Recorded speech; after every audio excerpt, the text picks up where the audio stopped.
रेगिस्तान दूर तक फैला हुआ था। तेज धूप में रेत चमक रही थी। कैक्टस लंबे खड़े थे, पतली परछाई बना रहे थे।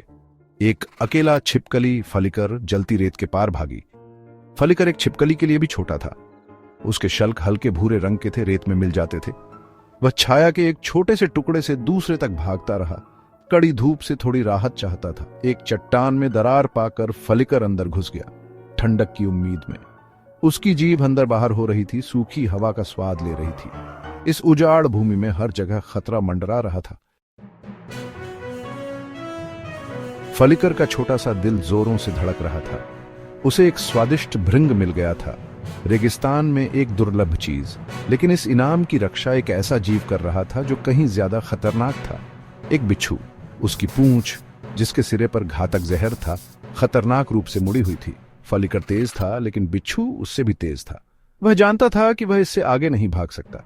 फलिकर जम गया, उसके अंदर से डर दौड़ गया। उसके पास जाने के लिए कहीं नहीं था। बिच्छू आगे बढ़ा, उसके चिमटे चटक रहे थे। फलिकर ने अपनी आंखें बंद कर ली, बुरे से बुरे के लिए तैयार।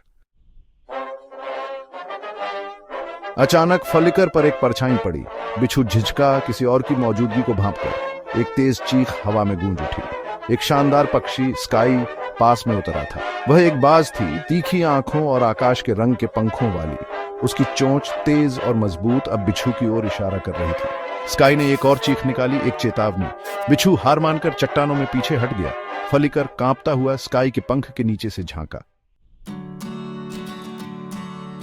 स्काई ने फलिकर को कौतूहल भरी निगाहों से देखा। वह इतना छोटा था, फिर भी उसने इतनी बहादुरी से बिच्छू का सामना किया था। उस दिन से फलिकर और स्काई अविभाज्य थे। स्काई आसमान से उड़ी, फलिकर उसकी पीठ पर कसकर पकड़े हुए था। वह जमीन पर उसकी आंखें बन गया, खतरों और स्वादिष्ट चीजों की ओर इशारा करता था। बदले में स्काई ने फलिकर को शिकारियों और कठोर रेगिस्तानी धूप से बचाया। वे एक असामान्य जोड़ी थे, छोटा छिपकली और राजसी पक्षी।